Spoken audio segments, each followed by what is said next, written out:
নাহমাদুহু ওয়া নুসাল্লি আলা রাসূলিহিল কারীম আম্মা বা'দ। প্রিয় দর্শক, আজকে আমরা জানব দান কাদেরকে করব।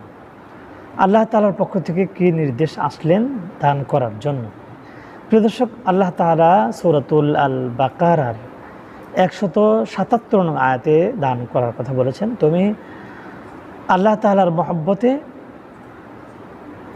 ব্যয় করো, দান করো, আত্মীয়স্বজনদেরকে, অসহায়দেরকে, দরিদ্রদেরকে, এতিমদেরকে, মিসকিনদেরকে, সফরকারীদের জন্য এবং মুক্তিকামী দাস দাসীদের জন্য ব্যয় করো আল্লাহ তাআলার মহব্বতে।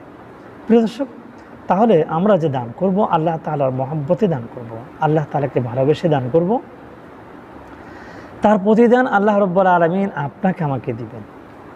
সূরাতুল আল বাকারার 261 নং আয়াতে আল্লাহ তাআলা বলেছেন, কেউ যদি আল্লাহর জন্য দান করে, একটি নেক আমল করে, ভালো কাজ করে, তাফসিরে মারিফুল কোরআনে আসছে, তাফসিরে ইবনে কাসির আসছে, আল্লাহ তাআলার ওই বান্দাকে তার এই একটি দানের বিনিময়, একটি নেক আমলের বিনিময় তার নেককে 700 গুণ বাড়ায় দেবেন। সুবহানাল্লাহ।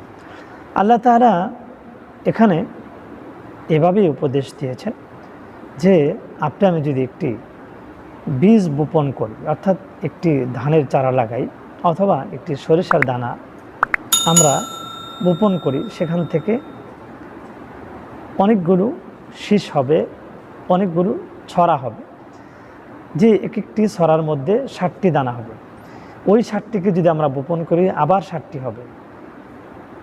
এক একটি ছড়ার মধ্যে যদি 100টি দানা থাকে, তাহলে 100টি দানা যদি আমরা বপন করি আবার 100 হবে। 60টি শীষের মধ্যে যদি 700 দানা থাকে, 700 দানা যদি বপন করি আরও 700 হবে। এভাবে আমরা বপন করতে থাকবো আর শুধু সম্পদ বাড়তে থাকবে, ওই ফলগুলো বৃদ্ধি হতে থাকবে।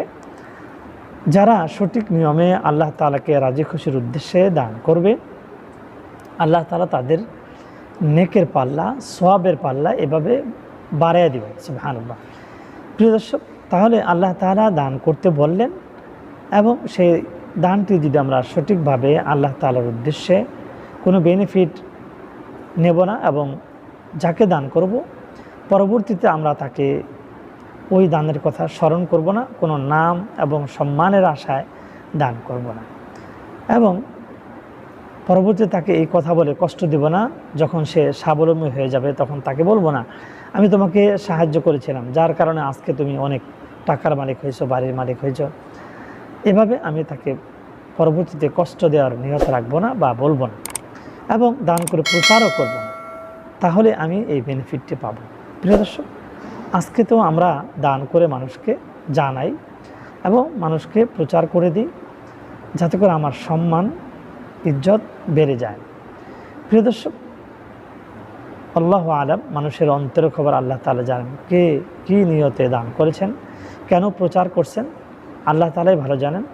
তাই বিশ্বনবী জনাবে মুহাম্মদ রাসূলুল্লাহ সাল্লাল্লাহু আলাইহি ওয়াসাল্লামের হাদিসটি আমরা মানার চেষ্টা করব। রাসূলুল্লাহ সাল্লাল্লাহু আলাইহি ওয়াসাল্লাম বলেছেন, ইন্নামাল আমালু বিন্নিয়াত, মানুষের নিয়তের উপরে তার ওই নেক আমলের ফলাফল সে পাবে। আল্লাহ তাআলা আপনাকে আমাকে নেক নিয়তে, সহি নিয়তে আল্লাহকে রাজি খুশির উদ্দেশ্যে দান করার তৌফিক দান করুন। ওমা তৌফিক ইল্লা বিল্লাহ। আসসালামু আলাইকুম ওয়া রাহমাতুল্লাহি ওয়া বারাকাতুহু।